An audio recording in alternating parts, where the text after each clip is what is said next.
Hey guys, how you doing today? As you can see, right, finally I did it. Look, bear witness. I actually shaved. Yeah, it's a good look, eh? I was like this for years and years and years. I had this beard. I think I'm finally going to go back to it because nobody wants to see my ugly face, right? Everyone wants to see something beautiful. That's what they did on Star Trek, right? They put this on Riker, and then suddenly everyone was like, "What a distinguished gentleman who must know what he's talking about." So I'm going to trick people like that too.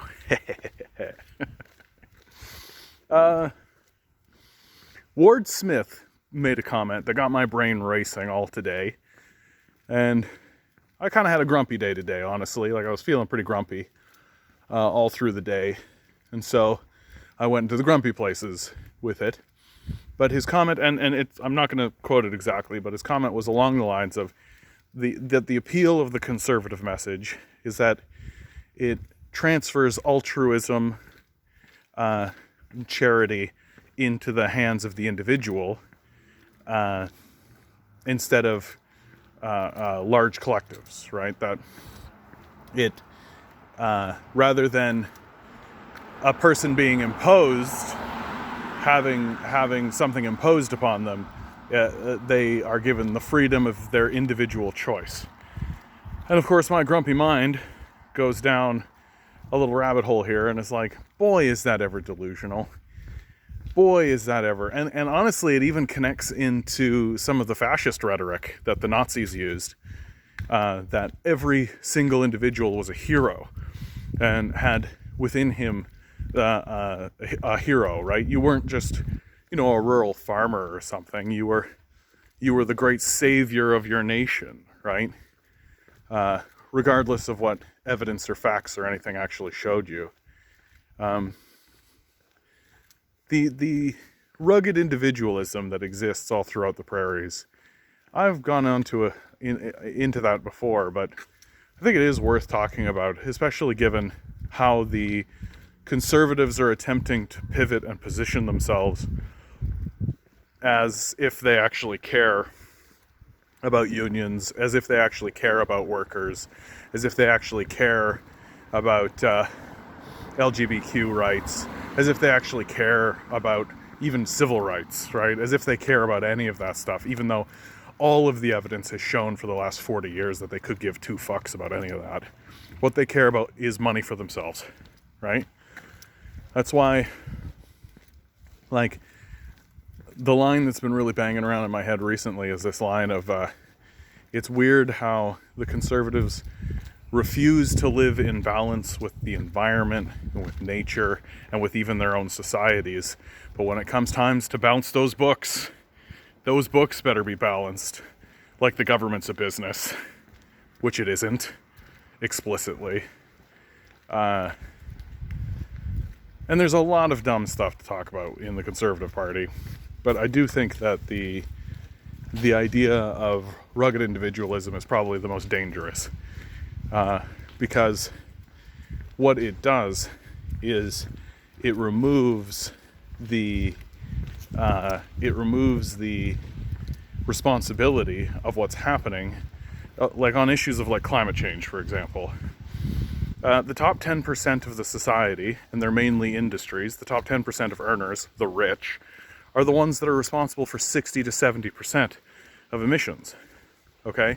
So you've got an incredibly small fragment of the society which is actually responsible for the vast bulk of the emissions in the society. And then, of course, those people are conservatives, because conservatives are sociopaths, and that's how it works. Billionaires are sociopaths, and it's no surprise that they're supporting a system. Whoa, what do I got here? I'm hearing something. Oh, it's just the chair squeaking up against a tree. Anyway, so they say, oh, okay, so it's got to be the individual, right? So they look at a group of poor people who have no emissions whatsoever, and they say, oh, it's your individual responsibility. Change the way that you live. Excuse me while I go on a 50th jet flight while eating a triple Big Mac and just shitting emissions out all over the place. Because they refuse to take responsibility for their actions, right? Because they're incapable of actually acknowledging that what they're doing is harmful, or if they do acknowledge that it's harmful, they don't care. And that's the entire purpose of the individualism argument. It's to deflect their own personal wrongdoing and pretend as though this is an issue that can be resolved by single individuals. And if I was to continue to extend the individualist argument into reality, where facts and evidence live, then it's up to all of us as individuals to get together and overthrow these people. That's the ultimate response. That, oh, it's up to the individual. Oh, okay. So it's up to the individual to acknowledge what the problem is, i.e. there are billionaires and rich people destroying us. So we need to all, as individuals, agree to get together and overthrow these people and remove them from power, which is precisely what I suggest that we do. I really am to a point now where I have absolutely no problem saying, like, if you're voting conservative, it's because you're either extremely evil, like Darth Vader, Voldemort, Skeletor level evil, or it's because you have a mental illness. Like you're extremely delusional, living in a fairy tale land where there are no facts and there is no reason, right? And the conservatives are just revealing themselves as complicit, total liars. Like this speech that anyway, I talked all about this yesterday, and I don't need to get into this again, right? Let's focus specifically on just how the idea of individualism, right, completely fails the second it's tested. Like when the pandemic began, what's the first thing that we as individuals went and did? We hoarded toilet paper. That's what we went and did. All the individuals got together, all the individuals just had a little panic and scooped up all the toilet paper, right? Real rational system you got there. Really good decision making happening when you let individuals get together. Oh, what happened when you actually let the collective decision making apparatus make decisions? Oh, we realized that if we put masks on, right, especially in indoor locations, that it would quell things, and it did. Oh, look at that. So here you have a pretty explicit example, and you could see all through the United States what this rugged individualism idea has gotten them, right? You have people who are screaming their heads off in Walmarts because they have to wear a piece of cloth over their face for the 15-20 minutes that they're inside this place. Like, this rugged individualism idea breeds just the most childish, insipid, baby-style behavior, which is exactly where the OK Boomer meme came from. The OK Boomer meme was 100% just the Zoomers acknowledging totally that the Boomers can no longer be reasoned with. That there is just, and I shouldn't say that, like, it's unfair to people within the Boomer generation, because there are plenty of Boomers who are logical and rational and actually understand what's happening, right?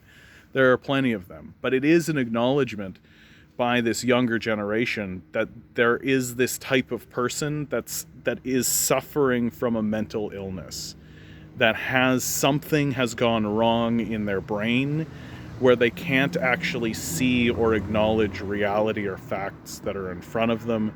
And the statement "OK Boomer," while an unfortunate sort of generational generalization, it was effective, because it ultimately showed to these people who are suffering, in my view, of a severe mental illness, that their opinion is irrelevant now. Like, if a person is sitting in the corner saying the rainbows are coming to eat my toes, right? You're going to be like, okay, bud, like, I'm not going to have a profound, interesting, intelligent discussion with you about anything, because you're sitting over there living in your own delusional world, right? And the fact that, like, Fox News correspondents, right, really think about this, right? Like, and I'm not trying to be dismissive or shitty to these people, because I actually think that we should be, that they're pitiable, because they're so duped and they've been so deceived, and they're so, like, I'm talking about like Trump supporters. I'm talking about people who are tattooing the word Trump across their forehead, right? I'm talking about people who genuinely believe that they are of a superior race of people. Like, these people are suffering from a significant mental illness, and it's a sickness. And just take a look at how, like, why would a person believe like a Fox News correspondent instead of their own children, right? Like, if my father or my mother, there's a difference between saying like, oh, I saw this thing on TV, I would like your opinion on it, right? And like genuinely taking the word of someone like Tucker Carlson or Kevin O'Leary or any of these hack sociopaths over the real lived experience that's right in front of you through your children. And if you were to put those two together and you were to go, I think I'm going to go with Tucker on this one, there's something wrong in your brain. There's something that's gone wrong. That's just like you're just off course, you know? And because if you're not going to listen to your own family, if you're not going to listen to your own children, if you're not going to listen to the people who are around you, living the life around you, who are saying, no, seriously, like, more children are living at home now, right, past the age of maturity, than were during the Great Depression. We've experienced 3 economic collapses in our lifetimes, right? Prices have gone crazy. Housing prices are absolutely insane. Education is insane. And if you're still sitting there saying, oh no, but it's up to the individual and you just need to get a better skill or any of this kind of stuff, then you have something's going on there. And you genuinely, and I'm not trying to be insulting, but I understand that you will be insulted, but I don't care anymore. You genuinely need to go seek professional help from a doctor. You need to go into a doctor's office and say, I don't trust the people around me, my children. I don't believe them when they tell me what they consider to be the truth. I listen to obvious grifters and con men and obvious people who are literally on the TV living thousands of miles away, who can't possibly understand anything you're talking about. You need to start talking about why you believe that the individual has more power in the society than the entire combination of society itself.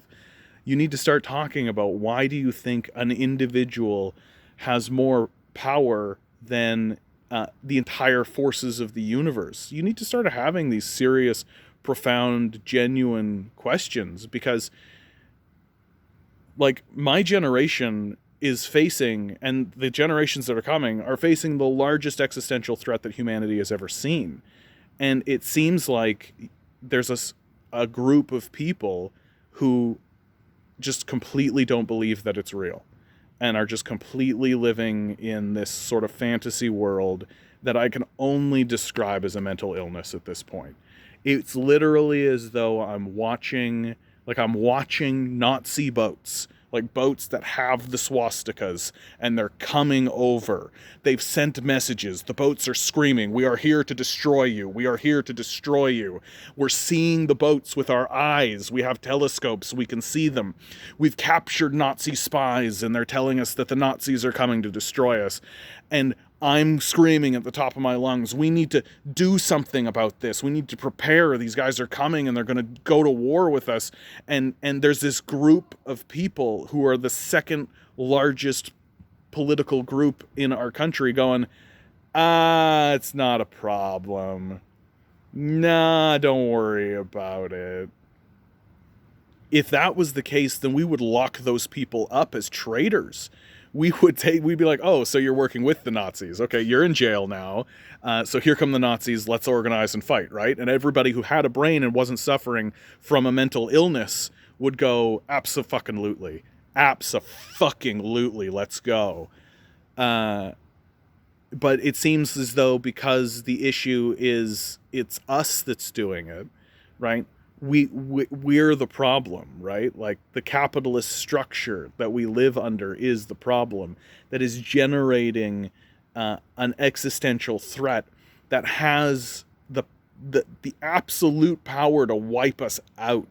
Like people do not respect. Like if we experienced a decline in our food source by 10%, right? That's devastation for humanity. And we're absolutely going to experience that in our lifetime. That's a guarantee. We're absolutely going to experience that. And there's this group of people called conservatives that are just going, no, everything will be fine. Yeah, everything, that's not a problem.